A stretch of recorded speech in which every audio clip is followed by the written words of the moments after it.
कमळी या मालिकेच्या आजच्या भागामध्ये आपण पाहत आहोत कमळी आणि निंगी ह्या आता अन्नपूर्णा आजींच्या घरून पार्टी झाल्यानंतर आता हॉस्टेलकडे निघालेले असतात. खरं तर सायकल चालवतच दोघी निघालेल्या असतात.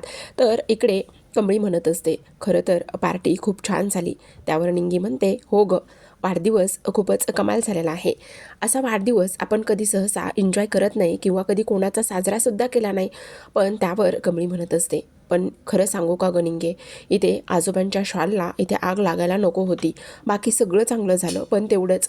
अगं अन्नपूर्णा आजी काय म्हणल्या तू आठवतंय ना, कोणाची तरी काळी नजरच पडली असेल बघ, म्हणून हे सगळं झाले. तू नको एवढा विचार करू, असू देत, होतं असं कधी कधी. त्यावरच कमळी म्हणत असते, हो ग, होतं कधी कधी, पण आजोबांच्या बाबतीत असं सगळं व्हायला नको होतं आणि म्हणूनच मला थोडीशी काळजी वाटते, असं सुद्धा आता इथे ती बोलत असते. आता ह्या सगळ्या गोष्टी इथे तिनं बोलल्यानंतर ती एका गोष्टीचा विचार करत असते की हे बघ निंगे, आता आपल्याला फक्त एका गोष्टीवर फोकस करावे लागेल आणि ते म्हणजेच की आपली कबड्डी.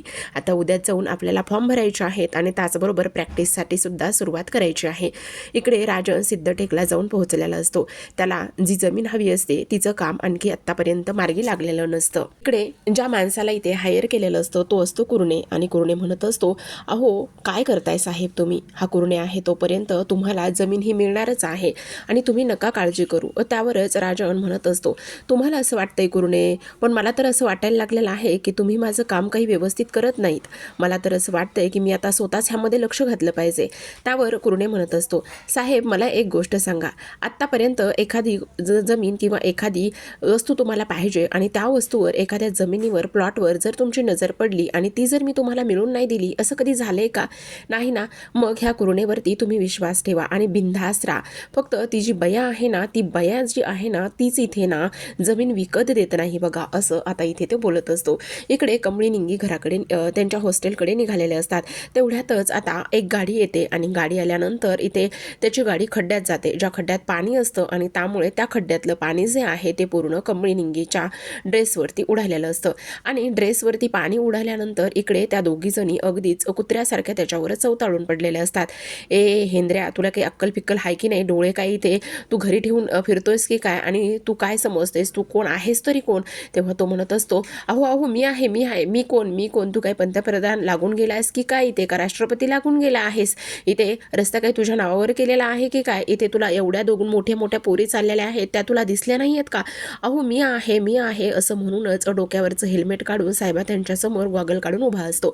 तेवढ्यातच कमळी म्हणत असते, हो अहो साहेबा सर, तुम्ही आहे वय, सॉरी, ते तर आम्हाला इथे समजलंच नाही, माफ करा. आणि काय हे कसं कळणार ना आम्हाला? एक गोष्ट मात्र तुम्ही सांगा, जर असं इथे दिवसा ढवळ्या कोणी जर इथे गॉगल लावून हे असले काळे चष्मे लावून कोणी जर फिरत असेल तर काय करणार आहात तुम्ही? आणि असं कसं तुम्ही हे सगळं काही करू शकता? त्यावर लगेचच आता इथे तो म्हणत असतो, अहो खरंच सॉरी, पण तुम्ही खरंच खूप डेंजर आहेत राव. मला तर वाटलंच नव्हतं की तुम्ही एवढं सगळं काही ह्या पद्धतीने कराल म्हणून. सॉरी, माफ करा. मला हे सगळं माहिती नव्हतं किंवा माझ्याकडून चूक झाली.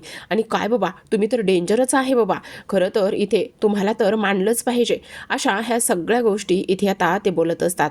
आता ह्या सगळ्या गोष्टी इथे बोलल्यानंतर लगेचच इकडे मात्र दुसऱ्या बाजूला एक सगळ्यात महत्त्वाची गोष्ट झालेली असते आणि ती म्हणजेच की साहेबा त्या दोघींना आता स्वारी म्हटलेला असतो. आणि साहेबा त्या दोघींना इथे स्वारी म्हटल्यानंतर आता लगेचच इकडे दुसऱ्या बाजूला निंगी म्हणत असते, खरं तर नाही आमचंच चुकलं. आणि त्यावर तो म्हणत असतो, नाही तुमचं नाही बाबा चुकलं, तुम्ही तर कसल्या डेंजर आहात, असं इथे तो बोलतो. तर आता इकडे दुसऱ्या बाजूला सरू आणि त्याचबरोबर तिची मैत्रीण हे शेतामध्ये निघालेलं असतात आणि राजेंची गाडी त्यांना क्रॉस करून जाते. तेवढ्यातच आता थोडासा कट ह्यांना कट करून जात असतो, म्हणजे धक्का वगैरे काही लागत नाही, पण अगदीच वेगाने गेलेली असते. अगदीच वेगाने गाडी गेल्यानंतर इथे आता तो विचार करत असतो की हे सगळं काय आहे. आणि तेव्हा इकडे जेव्हा सरू राजनला गाडीतून खाली उतरताना पाहते आणि गाडीतून खाली उतरताना पाहिल्याच्या नंतर लगेचच ती एका गोष्टीचा विचार करत असते, हे तर इथे राजन आहेत आणि हे आता ह्यावेळी इथे काय करत आहेत असा विचार ती इथे करत असते. त्याचबरोबर सगळ्यात महत्त्वाचं म्हणजे आता दुसरी जी तिची मैत्रीण असते ती त्यांच्याशी बोलत बोलायला जाते. ती म्हणत असते, अहो तुमचे काय डोळे गेले की काय, आणि अशी कशी गाडी चालवता, आम्हाला जर काही झालं असतं तर मग काय करायचं होतं, त्याचबरोबर तुमची हिंमत कशी झाली ह्या सगळ्या गोष्टी अशा करण्याची, असं आता इथे ती बोलत असते. तेव्हा राजन म्हणत असतो, सॉरी बरं का, माझ्याकडून माझं लक्ष नव्हतं, चुकून खरंच सॉरी. तेवढ्यातच आता इकडे राजनचं लक्ष सरूकडे जातं. राजनचं लक्ष सरूकडे गेल्याबरोबरच आता इकडे राजन म्हणत असतो, तुम्हाला पण सॉरी बरं का हो, असं म्हटल्याबरोबरच आता इकडे सरू काही चेहरा दाखवत नसते. आणि तेव्हा इथे तो म्हणत असतो, मला असं का वाटतंय की मी तुम्हाला कुठेतरी पाहिलेलं आहे म्हणून, असं म्हटल्या क्षणी आता इकडे ती लगेचच म्हणत असते, नाही नाही मला नाही पाहिलं कुठे तुम्ही.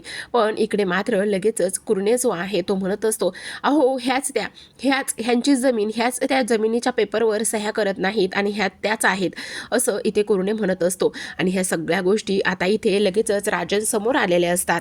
तर आता प्रेक्षकांनो, जेव्हा ह्या दोघी तिथून निघून जातात तेव्हा राजन पुन्हा मनामध्ये विचार करतो, मी नक्कीच कुठेतरी कुठेतरी पाहिले असा तो विचार करत असतो. आणि ह्या सगळ्या गोष्टींचा विचार केल्यानंतर मग त्याच्या एक सरते शेवटी गोष्ट लक्षात येते, आणि ती म्हणजेच की मी ह्यांना ना बरोबर ओळखले, मी ह्यांना मंदिरामध्येच पाहिलं होतं, असं सुद्धा आता इथे तो बोलत असतो.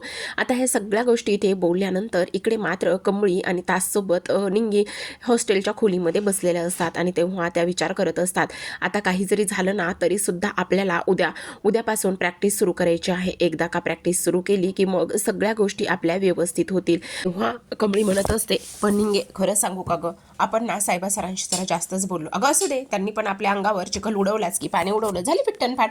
पण आता हे सगळं ऋषी सरांना जाऊन सांगतायत बघते.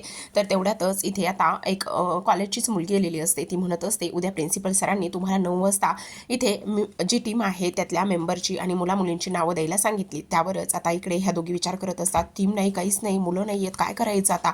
तेव्हा इकडे कमळी म्हणत असते, पण त्याला तर लागेलच. त्यावर निंगी म्हणते, अगं त्या अनिकाने झिडकारलेल्या आणि टीममधून बाजूला काढलेल्या खूप साऱ्या मुली आहेत ना, मग आपण त्यातल्याच उचलूयात. आणि जेव्हा इथे टीम फायनल होणार आहे ना तेव्हा बघू, तेव्हा काय करायचं आणि काय नाही करायचं. तर तू कशाला एवढा उगाचच विचार करतेस, असं सुद्धा आता इकडे निंगी बोलत असते. आणि त्यांना दाखवून देऊया कोल्हापूरचं पाणी आणि त्याचबरोबर कोल्हापूरचा झटका काय असतोय ते, कळलं तुला आता, असं म्हणूनच दोघी छान अशी प्रॅक्टिस करत असतात. तर आता दुसऱ्या दिवशी सकाळची वेळ असते. ऑलरेडीच इथे ग्राउंडवरती प्रिन्सिपल सर, साधना मॅडम, त्याचबरोबर ए टीमचे सगळे काही स्टुडंट इथे जमा झालेले असतात. आता ग्राउंडवरती ही सगळी लोक असतात, कारण प्रॅक्टिस आता इथे सुरू होणार असते. आणि तेव्हा जेव्हा प्रिन्सिपल सर येतात तेव्हा साधना मॅडम सुद्धा तिथे असतात. आता इकडे कमळी आणि त्याचबरोबर निंगी छान तयार होऊन आणि त्याचबरोबर बी टीमचा जो फॉर्म असतो तो घेऊन तिथे पोहोचलेले असतात. आता ऑलरेडी इकडं ए टीमचं जे काही सिलेक्शन आहे किंवा त्यांना जो कोच आहे तो दिलेला असतो, त्यासोबत ग्राउंडमध्ये प्रॅक्टिस करण्यासाठी कोचचं मार्गदर्शन सुद्धा त्यांना देण्यात आलेलं असतं. आता इथे कमळी आणि निंगी आलेल्या असतात, त्याचसोबत त्यांच्या इतर 3 मुली सुद्धा, म्हणजे अशी 5 जणांची ह्यांची टीम असते. त्यांना आणखी इथे प्लेयर लागणार असतात. तेवढ्यातच आता इकडे कमळी येते आणि म्हणत असते, सर हा आमचा बी टीमचा आहे फॉर्म. आणि त्याचबरोबर सगळ्यात महत्त्वाचं म्हणजेच की आता इकडे आम्हाला कोच, त्यावरच आता प्रिन्सिपल सर म्हणत असतात, सॉरी पण इथे मी तुम्हाला कोच देऊ शकणार नाही, कारण इथे जी काही कबड्डीची टीम आहे ती एकाच टीमसाठी कॉलेजकडून फंड मिळणार आहे, त्यामुळे मला त्या सगळ्या गोष्टीचा विचार करावा लागणार आहे. सॉरी पण मी तुम्हाला मदत नाही करू शकत. आता इकडे कमळी म्हणत असते, अहो सर असं काय करताय तुम्ही, असं कसं वागू शकता, असं कसं हे करू शकता.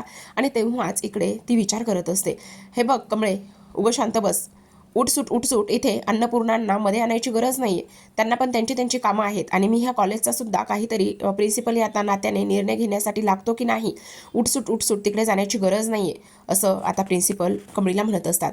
पण निंगी म्हणत असते, अहो सर पण तुम्ही काय बोलताय, इथे आमची बी टीमचं इथे सिलेक्शन झालेलं आहे, त्याचबरोबर बी टीमने सुद्धा इथे सहभागी घेण्याचं ठरवलं आहे, कॉलेजकडून 2 टीम खेळणार आहे, तरीसुद्धा तुम्ही असं कसं बोलू शकता.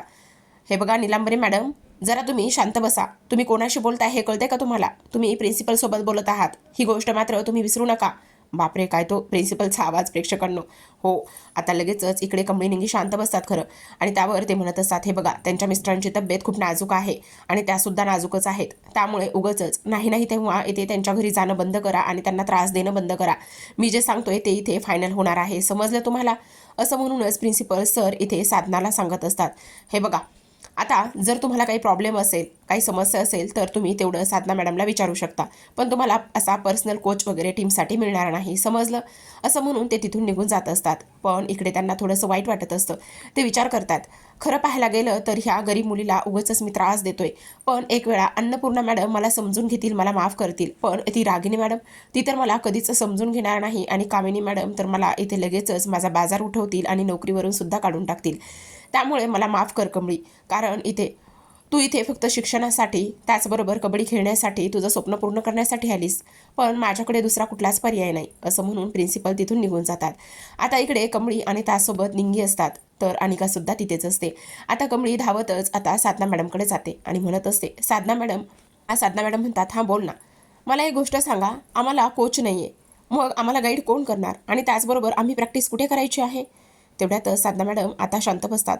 पण तिथे मात्र लगेचच आता अनिका येते आणि ती म्हणत असते, काय काय चाललंय काय तुझं? काय बोलतेस तू? तुला सांगितलं ना इथे तुला कोच वगैरे नाही आहे म्हणून, आणि तुला किती वेळा सांगायचं आहे?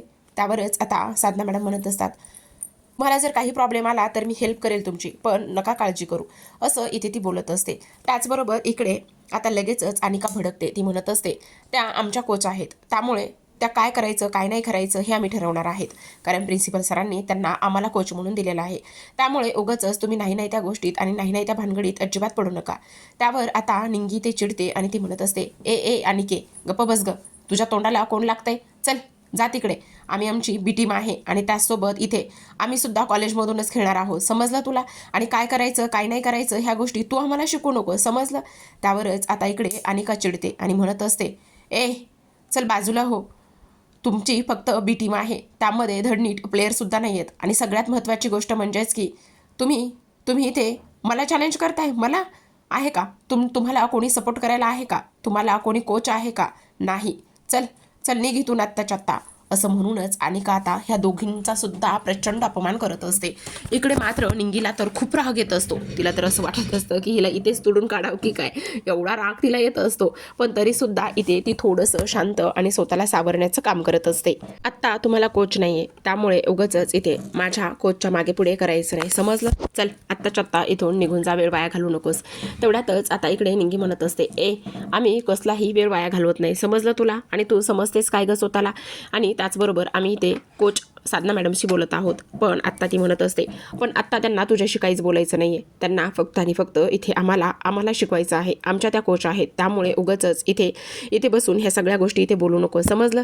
आणि लगेचच इकडे साहेबा आलेला असतो. साहेबा हे सगळं काही बोलणं ऐकतो, आणि त्यावर आता इकडे अनिका म्हणत असते, साधना मॅडम तुम्ही आत्ताच्या आत्ता ह्या सगळ्यांना घेऊन इथून जा, आणि आत्ताच्या आत्ता ह्या सगळ्यांना इथून घेऊन तुम्ही कबड्डीची प्रॅक्टिस सुरू करा, आय विल कम, असं म्हणूनच आता इकडे साधना मॅडम बाकीच्या मुलींना घेऊन गेलेल्या असतात.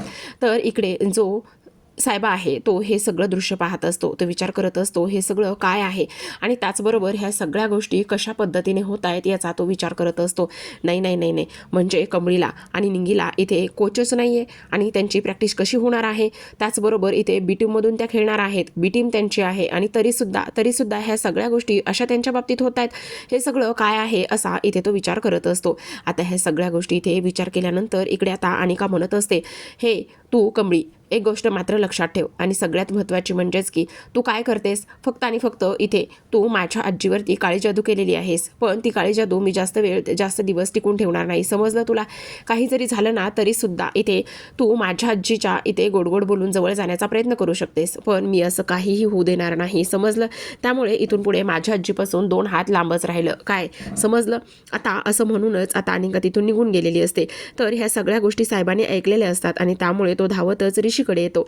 आता त्याला माहिती असतं की फक्त आणि फक्त ह्या सगळ्या गोष्टीतून ऋषी एकच असा आहे की जो कमळीला इथे मदत करू शकतो, आणि कमळीला ह्या सगळ्या गोष्टीतून इथे बाहेर काढण्यासाठी सुद्धा मदत करू शकतो. तेव्हा लगेचच तो त्याला म्हणत असतो, अरे काय करतोयस ऋषी? त्यावरच ऋषी म्हणत असतो, काय करतोय म्हणजे? अरे मला आज उशिरा जायचे कॉलेजला, कारण आज लेक्चर उशिरा आहे. त्यावर तो म्हणत असतो, अरे मग लेक्चर उशिरा आहे, तिकडे बघितलंस तू काय प्रॉब्लेम झालेला आहे? त्यावर तो म्हणत असतो, काय झालेलं आहे? काही कॉलेजवर डोंगर वगैरे कोसळला की काय? अरे म्हणजे तू कॉलेजवर डोंगर कोसळला तरच जाणार आहे का? तिकडे कोणाला तरी तुझी खूप जास्त गरज आहे. त्यावर लगेचच ऋषी म्हणत असतो, काय झाले? कमळीला काय झालंय का? आता मला सांग, कमळीलाच गरज असेल तरच तू कॉलेजला जाणार आहे का? आणि जर तिला गरज नसेल तर तू कॉलेजला जाणार नाही आहेस का? असं विचारल्यानंतर आता इकडे ऋषी म्हणत असतो, साहेबा प्लीज काय झालंय ते सांगणार आहेस का? तू असं का बोलतोयस? त्यावर लगेच सायबा म्हणत असतो, हो कारण सांगण्यासाठीच तर मी इथंपर्यंत आलेलो आहे ना, आणि तेच मी तुला इथे सांगणार आहे. बोल मग बोल, काय झालेलं आहे, तू कशाबद्दल बोलत आहेस. त्यावर तो लगेचच म्हणत असतो, हे बघ आता कमळी आणि त्याचसोबत निंगी यांची बी टीम आहे आणि त्यांची बी टीम असताना त्यांना कोचच नाही आहे. हे सगळं आता ऋषी ऐकतो आणि हे सगळं ऋषीने ऐकल्यानंतर ऋषीला तर खूपच मोठा धक्का बसतो. तो विचार करत असतो, हे सगळं काय आहे आणि कशामुळे ह्या सगळ्या गोष्टी आहेत असा तो इथे विचार करत असतो. तेवढ्यातच आता इकडे सगळ्यात महत्त्वाची एक गोष्ट झालेली असते. इकडे ऋषी म्हणत असतो, नाही मी आत्ताच्या आत्ता इथे प्रिन्सिपलला जातो आणि जा विचारतो. तेवढ्यातच सायबा इथे त्याला अडवण्याचं काम करत असतो. तो म्हणत असतो, नाही हे बघ तू आत्ता काहीही करणार नाहीयेस आणि तो प्रिन्सिपल त्याचा काही निर्णय इथे बदलणार नाही.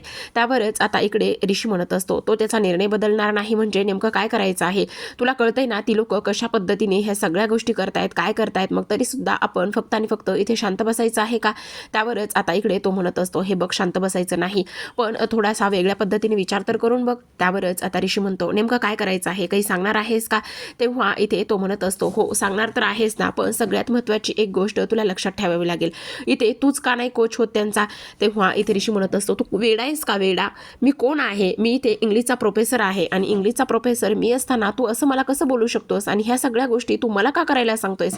त्यावरच तो म्हणत असतो, अरे अरे हे काय झालेलं आहे आणि त्याचबरोबर इथे तू हे करू शकतोस, कारण मला सांग लहान होतास तेव्हा तू इथे कबड्डी वगैरे ह्या सगळ्या गोष्टी इथे खेळायचास ना, आणि त्यामुळे हे सगळं खेळत असताना सुद्धा तू असं का करतोयस आणि त्याचबरोबर तुला तर इथे सगळ्या काही गोष्टी सगळे काही रूल्स नियम हे सगळं माहिती आहे ना, मग तरी सुद्धा इथे तुला हे सगळं काय. आणि तुला एक गोष्ट महत्त्वाची सांगू का, इथे कोच कबड्डीचा स्पेशल कोच असणंच असं महत्त्वाचं नाही आहे. तू फक्त त्या दोन पोरींच्या पाठीमागे जरी खंबीरपणे उभा राहिलास ना, त्यांना आधार दिलास ना, तरी सुद्धा ते त्यांच्यासाठी खूप जास्त महत्त्वाचं आहे आणि ते तू करू शकतोस ऋषी, आणि कमळीसाठी तर नक्कीच तू हे सगळं काही करू शकतोस असं आता इथे ते बोलत असतात. आता ह्या सगळ्या गोष्टी इथे बोलल्यानंतर इकडे मात्र लगेचच खूपच मोठा धमाका होणार असतो, कारण फायनली इथे आता ऋषी जो आहे तो कमळी म्हणजे बी टीमचा कोच होण्यासाठी तयार झालेला असतो. ते मात्र जो काही साहेबा आहे तो विचार करत असतो की आता तर बघ आता खरी मजा येणार आहे. पण तुला एक गोष्ट सांगू का, यामध्ये प्रिन्सिपलांचा काहीच दोष नाही आहे, कारण हे सगळं कुणी केलेलं आहे तुला माहिती नाही आहे, तर हे फक्त आणि फक्त इथे त्या लोकांनी केलेलं आहे, म्हणजेच की अनिकाने. त्यावर तो म्हणत असतो, त्या अनिकाला तर मला काय करावं ना काही समजत नाही. ती अनिका तर एक नंबरची मूर्ख मुलगी आहे समजलं, पण तरीसुद्धा ती अशी वागत आहे ह्या गोष्टी तर मला इथे अजिबातच समजत नाही आहे. त्यामुळे मला आता खूप जास्त वाईट वाटतंय, खूप जास्त राग येत आहे. त्यावरच आता इकडे साहेबाने ऋषीला समजवलेलं असतं आणि ऋषी म्हणत असतो, अरे ती मुलगी फक्त आणि फक्त इथे शिक्षण पूर्ण करायला आली, तिचं स्वप्न पूर्ण करायला आली, ती एक कबड्डी चॅम्पियन आहे, तरीसुद्धा इथे ही अनिका तिच्यासोबत अशा पद्धतीने वागत आहे. काय बोलायचं आणि काय नाही हे तर मला इथे अजिबात समजत नाही असं सुद्धा आता इकडे तो बोलत असतो. तर इकडे मात्र साहेबाने समजवल्यानंतर आता इकडे ऋषी खूप खुश झालेला असतो आणि फायनली तो आता इकडे जी कमळी आहे कमळीचा कोच होण्यासाठी सुद्धा इथे तयार झालेला असतो.